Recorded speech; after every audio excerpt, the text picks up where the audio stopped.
Thank you, Enrique. Have a good time. Nice to have you back, Enrique.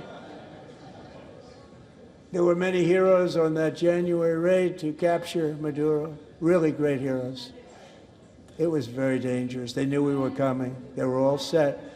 But the deeds of one warrior that night will live forever in the eternal chronicles of military valor. Chief Warrant Officer 5, Eric Slover, planned the mission and was the flight lead in the cockpit of the first helicopter, a big, beautiful, powerful helicopter. It was a massive Chinook carrying, as you can imagine, many, many American warfighters. Wearing the dog tags, his wife Amy had blessed with holy water before he left. She knew it was going to be a rough one. Eric steered the Chinook under the cover of night and descended swiftly upon Maduro's heavily protected military fortress. This was a major military installation, protected by thousands of soldiers and guarded by Russian and Chinese military technology. How did that work out? Not too good. While preparing to land, enemy machine guns fired from every angle, and Eric was hit very badly in the leg and hip, one bullet after another. He absorbed 4 agonizing shots, shredding his leg into numerous pieces.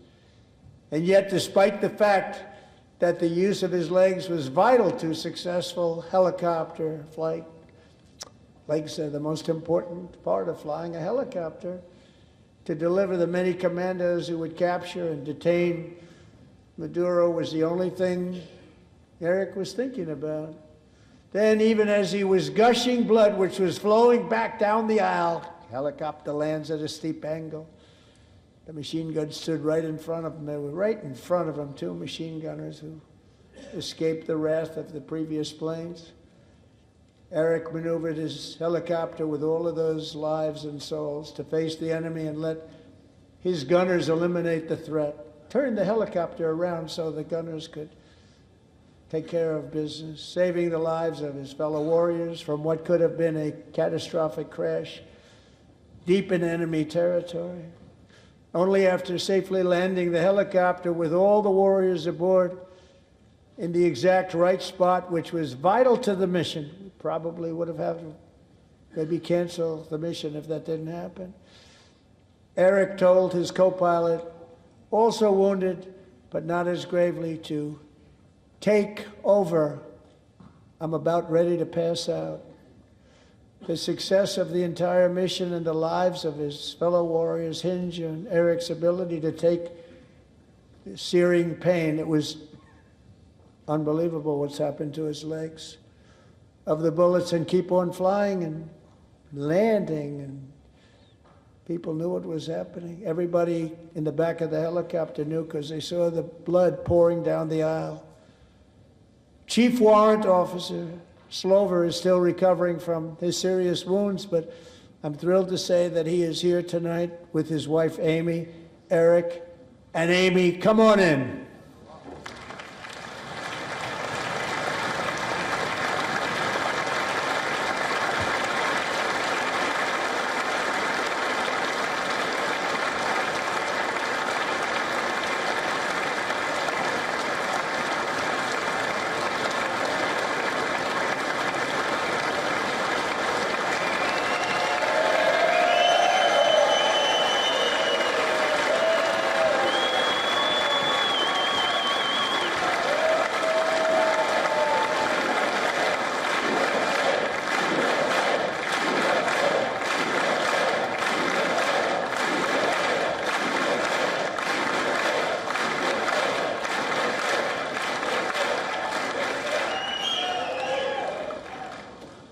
So we have a surprise for Eric and Amy.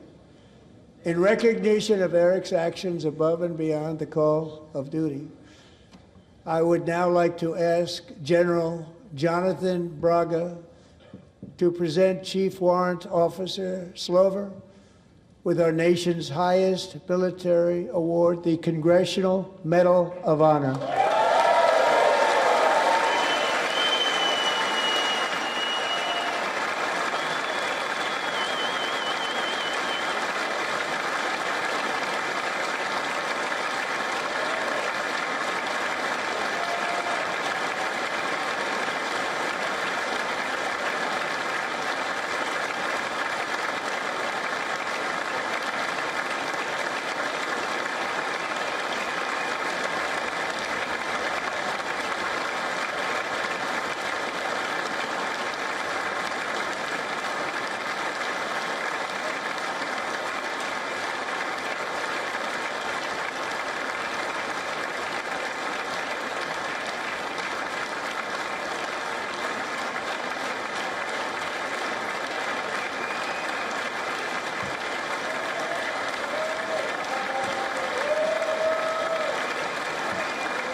Well, thank you very much, Eric and Amy. Great to get to know you. I met with them and with a lot of their fellow warriors at Fort Bragg recently. You notice the name Fort Bragg, we have it back, we brought it back. We won the First World War with it, the Second World War with it, and then they decided to change the name. So we changed it back. Everybody wanted to change back too. And 10 of Eric's fellow warriors from that incredible night of victory will also be receiving medals at a private ceremony that will soon be held at the White House. And Eric will be there. Thank you.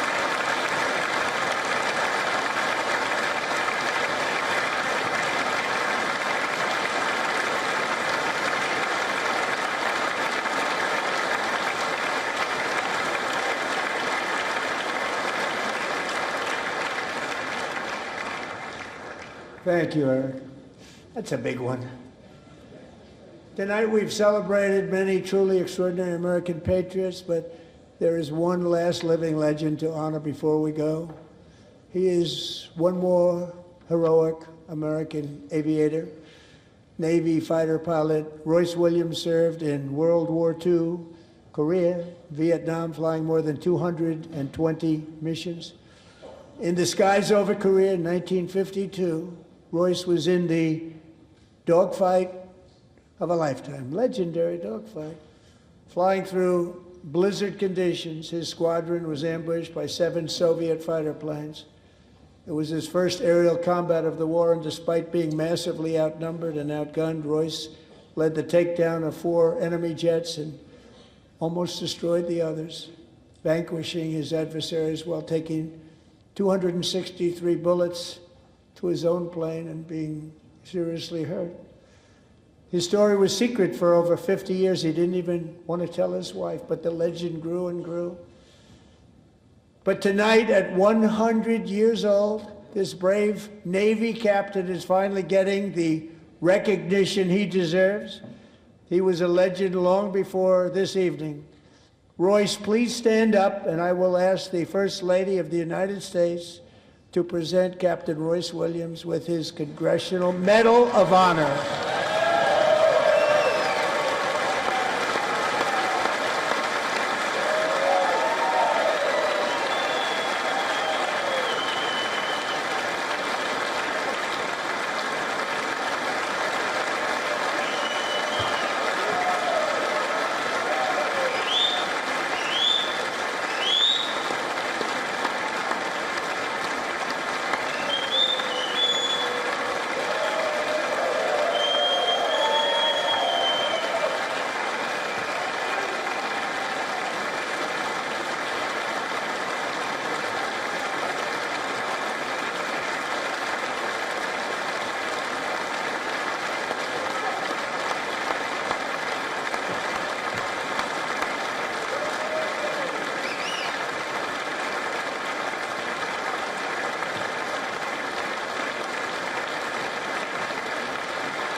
Thank you, Royce, and thank you, Eric.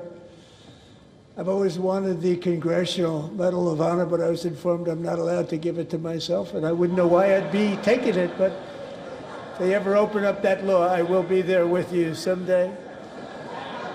But you know, that's our highest honor, Congressional Medal of Honor, and that's a big thing, and it's an honor to be in the same room with you. Thank you both very much, Eric. Thank you.